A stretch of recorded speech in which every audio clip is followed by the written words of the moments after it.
Halo semua, perkenalkan namaku Anggreni Puspa Devi dari kelas 1A PGSD UNS Surakarta. Kali ini kita akan membahas pentingnya menanamkan karakter kejujuran pada anak untuk meningkatkan kemampuan belajar pada dunia pendidikan.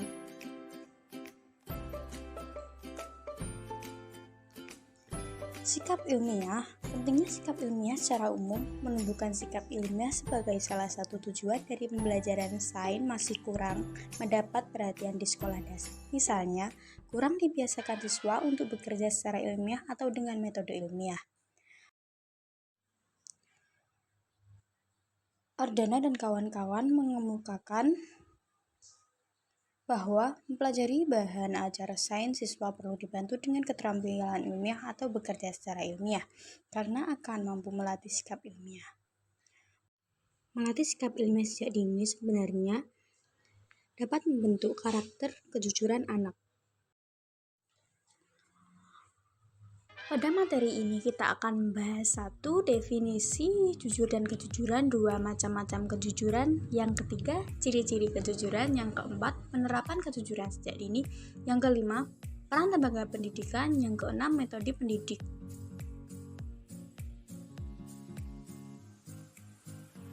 Selanjutnya adalah definisi jujur dan kejujuran. Pengertian jujur dari Kamus Besar Bahasa Indonesia memiliki arti lurus hati, tidak curang.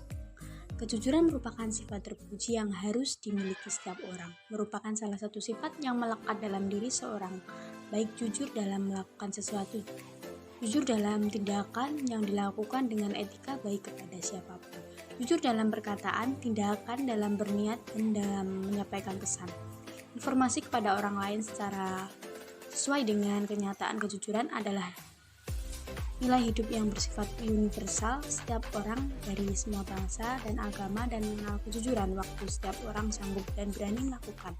Kejujuran sendiri sifatnya menyeluruh, bukan hanya jujur pada berbicara, akan tetapi juga jujur dalam segala hal yang baik terlihat maupun tidak terlihat, baik menguntungkan maupun tidak. Baik, selanjutnya, menurut Robert Kiyosaki, jujur diibaratkan seperti aset. Aset merupakan apa yang dapat kita masukkan ke dalam kantong dan bisa dijual. Seperti itulah sikap jujur. Jujur merupakan sikap yang diberikan kepada kita oleh orang lain dengan rasa percaya mereka untuk dapat menjaga dan mempertahankan di dalam diri kita. Seseorang yang jujur apabila melakukan tindakan akan dilandasi dengan kejujuran tanpa ada niatan lainnya. Contoh pepatah berikut yaitu, kita adalah apa yang kita kerjakan berulang-ulang. Keunggulan bukanlah suatu perbuatan, melainkan sebuah kebiasaan. Karakter kita pada dasarnya adalah gabungan dari kebiasaan-kebiasaan kita. Taburlah gagasan, tuailah perbuatan. Taburlah perbuatan, tuailah kebiasaan. Taburlah kebiasaan, tuailah karakter. Taburlah karakter, tuailah nasib. Begitu bunyi pepatah dan menurunnya kualitas moral dalam kehidupan manusia Indonesia.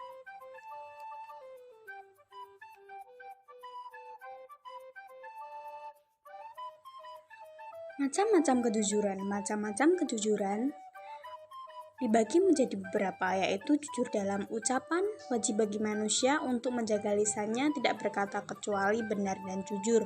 Kedua, jujur dalam tekad dan memenuhi janji. Yang ketiga, jujur dalam perbuatan seimbang antara lahir dan batiniah. Keempat, jujur dalam kedudukan, agama,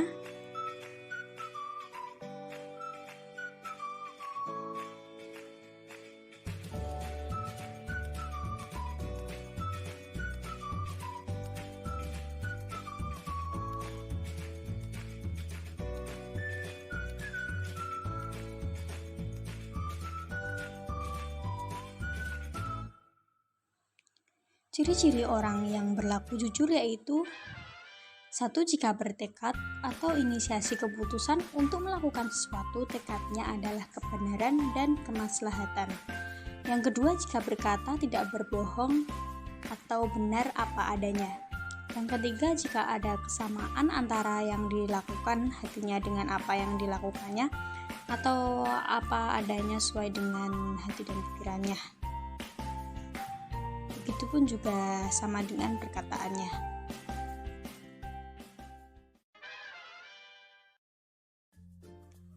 Selanjutnya adalah penerapan kejujuran sejak dini. Anak merupakan pribadi yang masih bersih dan peka terhadap rangsangan dari lingkungan luar. Orang tua dan guru memiliki peran yang sangat penting untuk menanamkan nilai kejujuran pada anak. Terdapat beberapa cara menanamkan kejujuran, yaitu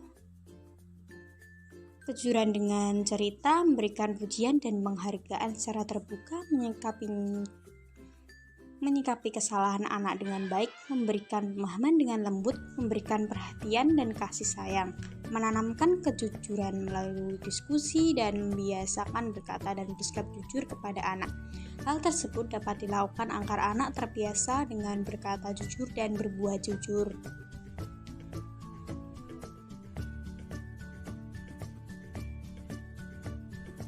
Selanjutnya adalah peran lembaga pendidikan.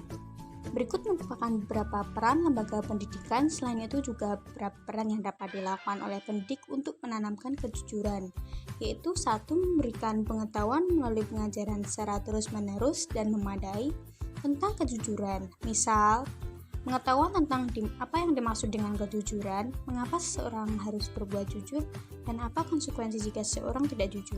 Yang kedua, memberikan keteladanan, yaitu mengajarkan dan memberitahu. Contohnya saat anak meminjam alat tulis atau barang lainnya, anak tersebut mengembalikannya dengan cara yang baik dan mengucapkan terima kasih. Yang ketiga, memberikan punishment atau hukuman terhadap pelanggaran merupakan salah satu metode yang dapat dilakukan dalam membiasakan peserta didik untuk berlaku jujur. Selanjutnya adalah metode pendidik untuk menumbuhkan rasa kejujuran secara langsung, yaitu 1. Melalui metode permainan tradisional, di mana menggunakan permainan lompat tali yang terletak pada kejujuran. Dalam permainan lompat tali dapat dilihat dari tingkat sportivitas, yang dimana pihak yang kalah mau mengakui pihak yang menang, sedangkan letak kedisiplinan terletak ketika para pemain menaati peraturan, karena permainan ini terikat dengan peraturan yang wajib ditaati oleh para pemainnya. Yang kedua adalah metode bercerita atau dongeng. Karakter siswa sekolah dasar dapat dibentuk dengan berbagai cara, salah satunya dengan mengaitkan pembelajaran dengan dongeng. Hal ini disebabkan karena dongeng dapat membawa siswa dalam imajinasi yang membuatnya tertarik untuk belajar, sehingga siswa dapat meniru karakter yang baik pada tokoh dongeng tersebut. Selanjutnya adalah adanya kantin kejujuran. Kantin kejujuran adalah kantin yang menjual makanan dan minuman tanpa ada penjaga yang akan menagih atau mengingatkan pembeli mengenai uang pembayaran. Pembeli benar-benar dituntut untuk jujur pada diri sendiri dengan meletakkan uang pembayaran pada kotak yang tersedia. Jika uangnya terlebih, pembeli akan mengambil kembaliannya sendiri. Dengan sistem ini akan menuntut para siswa agar menanamkan nilai dan karakter dalam membeli agar tidak curang. Berikut merupakan penjelasan dari saya. Terima kasih, sampai jumpa.